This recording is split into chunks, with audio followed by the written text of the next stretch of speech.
નમસ્કાર ખેડૂત મિત્રો. ચાલો આજે આપણે વાત કરીએ એ સમસ્યાની જે દરેક ખેડૂતને પરેશાન કરે છે, ઈયળો. આજે કોઈ દવાનો પ્રચાર નથી કરવાનો, બલકે ઈયળોનું એવું વૈજ્ઞાનિક વિશ્લેષણ કરીશું કે ભવિષ્યમાં કોઈ ઈયળ તમારા ખેતર તરફ જોવાની પણ હિંમત નહીં કરે. જરા વિચારો, તમારું ખેતર એકદમ લહેરાઈ રહ્યું છે અને અચાનક જ ખૂંખાર ઈયળોનું આખું લશ્કર તૂટી પડે છે. અમેરિકન સૂંડી, ગુલાબી સૂંડી, ફોલ આર્મી વોર્મ, તનાછેદક, ફળછેદક અને કટવમ આ બધી ભેગી મળીને આપણી મહેનતને અંદરથી સાવ ખોખલી કરી રહી છે. આવી સ્થિતિમાં ગભરાઈ જવું સ્વાભાવિક છે, બરાબર ને? એટલે આપણે બજારમાંથી મોંઘામાં મોંઘી દવા લાવીએ, ખેતરમાં છંટકાવ કરીએ, પણ પરિણામ શું? શૂન્ય. ઈયળો તો મરવાનું નામ જ નથી લેતી. તો સવાલ એ થાય કે ભાઈ આવું થાય છે કેમ? આટલી હઠીલી અને નુકસાનકારક ઈયળોને જડમૂળથી ખતમ કરવાનો કોઈ પાક્કો ઈલાજ છે કે નહીં?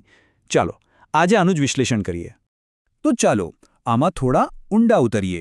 સાચો કહું તો સમસ્યા જીવાતોની તાકાતમાં નથી, પણ આપણા કામ કરવાની રીતમાં રહેલી અમુક સામાન્ય ભૂલોમાં છે. આપણે એ સમજવું પડશે કે શા માટે આપણા શ્રેષ્ઠ પ્રયાસો પણ ઘણીવાર પાણીમાં જાય છે.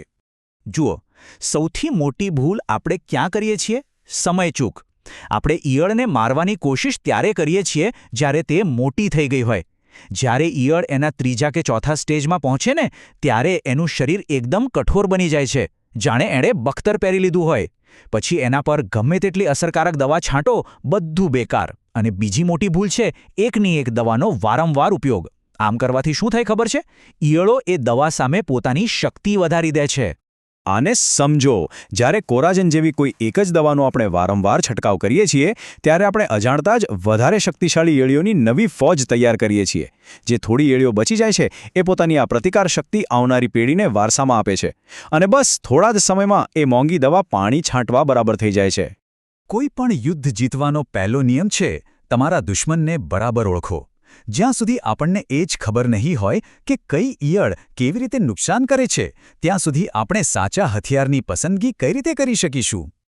તો ચાલો ફટાફટ આપણા 6 મુખ્ય દુશ્મનોને ઓળખી લઈએ. પહેલી, અમેરિકન સૂંડી, જે સેંકડો પાકો પર ત્રાટકે છે. બીજી, ફોલ આર્મી વોર્મ, જે લશ્કરની જેમ મકાઈના પાકને સાફ કરી દે છે. ત્રીજી, ગુલાબી સૂંડી, જે કપાસના જીંડવામાં છુપાઈને ચૂપચાપ નુકસાન કરે છે.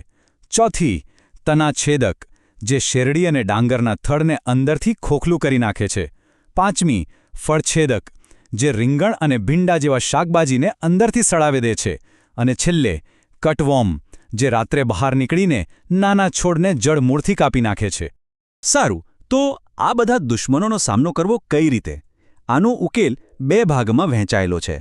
પહેલું, સક્રિય બચાવ, એટલે કે રોગ આવે એ પહેલાં જ એને અટકાવી દો.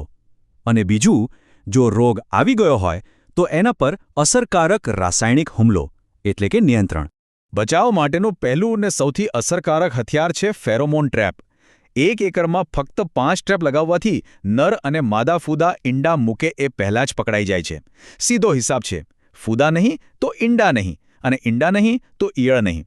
આ ઉપરાંત જ્યારે પાક 20 દિવસનો થાય ત્યારે 10,000 ppm, એટલે કે એની શુદ્ધતાનું માપ, એવા શુદ્ધ લીમડાના તેલનો એક સ્પ્રે જરૂરથી કરી દેવો. ચાલો હવે આપણે આપણી વ્યૂહરચનાના બીજા ભાગ પર આવીએ. માની લો કે ચેપ ફેલાઈ ચૂક્યો છે, તો હવે આપણને જરૂર પડશે એકદમ સચોટ અને અસરકારક રાસાયણિક ઉપાયોની. તો ચાલો જોઈએ કે એ ઉપાયો કયા છે. અહીં 5 સૌથી આધુનિક અને અસરકારક રસાયણો છે. ફળછેદક અને અમેરિકન સૂંડી માટે ઇમામેક્ટિન બેન્ઝોએટ સૌથી બેસ્ટ છે. ગુલાબી સૂંડી પર કાબૂ મેળવવા માટે સ્પિનોસાડ એકદમ સચોટ કામ કરે છે. તનાછેદક અને ફોલ આર્મી વોર્મ માટે ક્લોરાન્ટ્રાનિલિપ્રોલ, જેને આપણે કોરાજન તરીકે ઓળખીએ છીએ, એ ખૂબ જ અસરકારક છે. જો ફોલ આર્મી વોર્મ અને થ્રિપ્સનો એક સાથે ભયંકર હુમલો હોય તો સ્પિનેટોરામનો ઉપયોગ કરવો. અને જે ઈયળો છુપાઈને નુકસાન કરે છે, એના માટે પ્રોફેનોફાસ અને સાયપરમેથ્રિનનું મિશ્રણ એની ગેસની અસરથી કામ પૂરું કરે છે. એક વાત યાદ રાખજો, માત્ર સાચી દવા પસંદ કરવી એ તો અડધી જ લડાઈ જીતવા બરાબર છે. ખરી સફળતાની ગેરંટી તો છંટકાવ કરવાની સાચી રીતથી જ મળે છે. આ ટિપ્સ વગર ગમે તેટલો સારો છંટકાવ પણ અધૂરો રહી શકે છે. તો આ 3 સોનેરી નિયમો કયા છે? પહેલો, હંમેશા સાંજે 3 વાગ્યા પછી જ સ્પ્રે કરો. કેમ?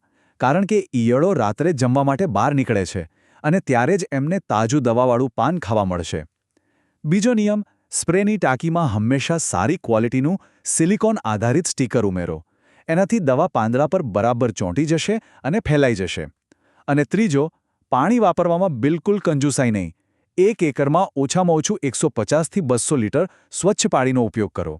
જ્યારે આ રીતે પૂરી વ્યૂહરચના બનાવીને કામ કરવામાં આવે છે, ત્યારે ખેતી એ કોઈ નસીબની રમત નથી રહેતી, પણ એક વિજ્ઞાન બની જાય છે. અને આ જ વૈજ્ઞાનિક અભિગમ તમારા પાકને અને તમારા નફાને બંનેને સુરક્ષિત રાખશે. આ વાત ગાંઠ બાંધીને રાખી લો.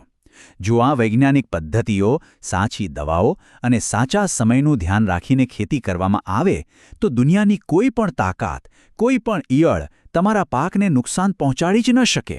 આ માત્ર એક દાવો નથી, પણ વૈજ્ઞાનિક હકીકત છે. તો અંતે મારો એક જ સવાલ છે, તમારી ખેતી કરવાની પદ્ધતિ વિજ્ઞાન પર આધારિત છે કે પછી ફક્ત નસીબ અને અંદાજ પર?